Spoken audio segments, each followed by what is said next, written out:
Civilization VII is the latest installment to the widely popular strategy game series.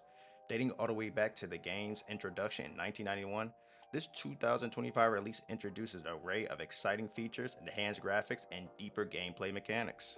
Players will embark on a journey throughout history, guiding their civilizations from the ancient era to the modern era, with new leaders, civilization, and scenario. Civ 7 offers a fresh and engaging experience for both veterans and newcomers alike. With Civ 6 having a lifespan of nearly 10 years, this new release was definitely highly anticipated by the Civ community. But that doesn't mean that Civ 7 was well received on launch for valid reasons. Hi, I'm Raw. Prepare to dive into a full review of the world that is Civilization. For full disclosure, I am not a longtime Civ player as my first game was actually Civ 6, so this review isn't coming from someone who has the longest track record with the series, but rather a relatively new experience for a new player who come to love this game. As a history lover, the aspects of Civ 6 captured the uniqueness of each civilization and its specific culture, units, cities, appearance, and political influence with other nations. It also allowed me to pour hours into the game across platforms like the Switch, PS4, and PC. So without further ado, let's hop into what Civ 7 brings to the table. We'll do this in kind of a good bad sandwich type of format, so we'll jump into what worked. Starting out at number 1, I would have to say the attention to the detail in the game, not the UI, we'll get to that later. From the cities, the districts, the units, the environments, the wonders, the disasters. We've seen a lot through the gameplay trailers that they released over the last couple of months, but seeing the in-depth details through your gameplay, even from the antiquity age all the way up to the modern era, as you build your global empire and seeing the sheer detail of your city through every aspect, it's a great sight to see. My favorite is probably the combat. You see how they interact when you attack them, when they attack you, and even in between turns. It's just a level of detail that we love to see in the game, even when you're not looking. I would say, although the attention to detail is great, I would say that an aspect of the detail that could be worked up a bit is the colors and the fidelity. It could benefit from a little bit of love, but the graphics on my PC and the settings that I set it to, it wasn't too offensive, and I'll touch on that a little bit later. But yeah, the attention to detail in this game is great. Firaxis always does a great job with that. Civ 6 had a great attention to detail in that game, but this game definitely builds upon that in the best ways. Next, the music, and specifically the compositions between the civilizations. You just get that extra level of detail. Like I mentioned earlier, you can feel the different culture, the different tension depending on what scenario you're in. Civ 6 also had great music, so I'm not surprised that Civ 7 has great music, and that adds that extra level of immersion into the game, you know? Whether you're battling it out or you're just casually going through and building up your empire, the music always fits so perfectly to what you're doing in game. Even outside of Civilization, like if you take a listen to the soundtrack, this is just generally good music. Again, this just adds to the extra layer of detail and attention that Firaxis really puts to this game, and I love it personally. Lastly, I think generally the Civilization leader pool in this game has a lot of interesting choices with new leaders throughout what we see in history. With a lot of prominent figures in history, it could get pretty repetitive to have the same figures in a Civilization game. So I'm glad Civ 7 took their approach to add new historical figures who had their own individual and significant impact throughout history. Even through a certain uproar that a certain leader didn't lead the nation that they are a part of, that same individual had historical impact, and that impact is still talked about to this day. Like a certain leader that was in a previous Civilization game, and they both should be there due to their significance and their impact throughout history.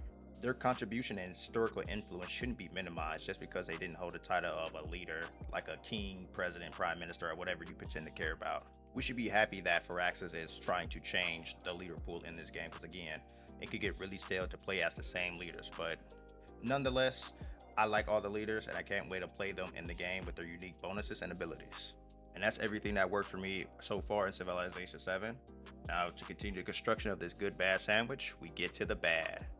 And nothing in this game is really just like bad, like outright horrible, but these things are just things that just didn't quite work that could be fixed in future updates and patches. But in the meantime, it really is just either a minor or major inconvenience or some things that just flat out just need to be changed. And at the top of the list, that is the UI. Probably to nobody's surprise, you probably heard this 1,000 times already, so I won't spend too much time on it, but This is probably the thing that's just flat out bad. It feels like a big step down from Civ 6. Civ 6 had a real simplistic menu in the best ways possible. And that's not to say that Civ 7 doesn't have a simplistic menu, but I just feel like it's pretty cluttered and it's not as toned down and not as to the point as Civ 6 was. And to be quite frank, it's just ugly. Like, it's just not a good looking UI. It's very bland and it doesn't add any life to it. Sometimes it feels too big for the screen. And I fully acknowledge that I may be more accustomed or more used to the Civ 6 user interface, but as a newcomer to the game, I never had a problem with navigating the menus in Civ 6, and I'm not the only one that feels this way. So yeah, I just think the UI just needs at least a patch at the most and a complete overhaul. I'm not looking for a copy and paste from Civ 6, but just something that's better than this, not just this overt monstrosity that we got with Civ 7. Next is the age system, which to me, more than a UI, is the worst part of the game for me. I was even hesitant to hear about this when the game was announced, and I wanted to keep an open mind because, like I said, you need innovation in a long running series like this. And I get the angle that they were trying to hit with this, but I just don't think it was either executed well or it just works for Civilization. It just turns this game into like three different games split across three different ages, and it's not in a good way. Like, it's not their own distinct experience, at least in a way that you would believe it should be.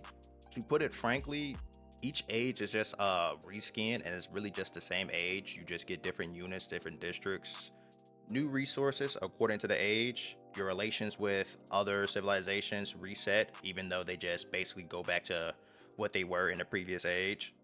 You do get new governments as the game progresses, which is the most accurate and not so bad part about the system. But the units that you strategically built in the previous age, if it doesn't suit what you evolve into, it just gets deleted. So yeah, it kind of takes away the strategy part of the game. And to add context to that statement, the art and intrigue throughout history is that some civilizations aren't as advanced as others, whether they invested in other areas that other civilizations didn't. So I believe that aspect of strategy should be in this civilization, where if you invest too heavily in your culture, your military may suffer and you may be vulnerable to an attack by another nation. It makes you make a choice. Do you want to invest in your culture and be a culture powerhouse? Or should you dabble into the military so you can also protect your civilization as well? It adds that layer of realism that you see in real life. Are you a civilization of culture? Are you a civilization of military prowess? Is your civilization heavy in the sciences? One will be above the others, and what you invest in more deeply may show weakness in the other, and you should be punished for that if you don't strategically work around and coordinate around that. And that's not to say that this game doesn't have that, but with each age, it just feels like they place everybody back on the same playing field, and everything that you did in the previous era is not really seen as much as it was in like a Civilization 6. I like the innovation. Hopefully, this could be tweaked, but I think it should be a case of you get to choose if you want this new age progression system, or you can have something like it was in Civilization 6, so you're just not hard stuck in this one where you're playing three quote unquote distinctive ages where they're just reskins of each other. And to finish this sandwich, I would just say the mechanics in this game feel unpolished. Like, there's certain areas that's clunky, certain things that's just not really streamlined. And I feel like this game will be a really, really, really good game if this was a beta, not a full global release. Especially given everything I said previously, I feel like this game maybe wasn't just ready to be released at this time. Probably give it like a few more months. I feel like we could have got a really good game. I feel like it's imperative that you hit the nail on the head on the game at launch. This way, you could build off a good product and not a mediocre one. To continue, I did have some things I was kind of indifferent about. One of which is kind of like the interaction that you have with the other civilizations. Like in Civ 6, like it was a lot of personality, a lot of cuteness, I guess you can say, to meeting a new civilization, or when they get mad or when they say something friendly to you. And this one is just kind of missing that flavor, missing that personality, missing that sauce, if you know what I mean. And I like the new one. Like I like how you're face to face with the other civilization, but it just doesn't have that oomph that it had in Civilization 6. Like if it was Civilization 6 with this new format, I think it would have worked really well. And as I mentioned earlier, I just think this game could have a lot more vibrance, more colors, more fidelity to give it a tune up, more life. And I think that's really just like my indifferent comments, just give it more oomph, more personality, more sauce. The game just needs more sauce. The color palettes in this game is just kind of basic, like green for plains, tan for sand, blue for water. And the most you would get is from like a volcano erupting or a flood, but even then, it's really just leaving something to be desired, which is kind of a theme of this whole game. It's not bad, but it just leaves a lot on the table that it sets up the groundwork for it to be a great improvement, but I really wish it was more solid on launch. And that's it for my review. Like I said, definitely things that needs to be fixed and improved upon, but I have no doubt that Firaxis will, and they're fairly engaged with the community and very receptive to feedback. So I'm glad to see what they improve upon and what they add to the game moving forward.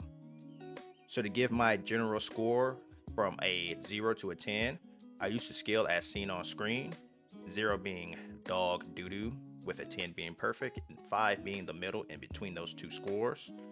I would give Sid Meier Civilization a 6 out of 10.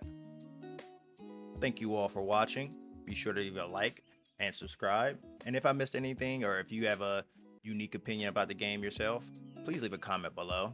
Other than that, I'll leave you all with this Bible verse. Be blessed, and I'm out.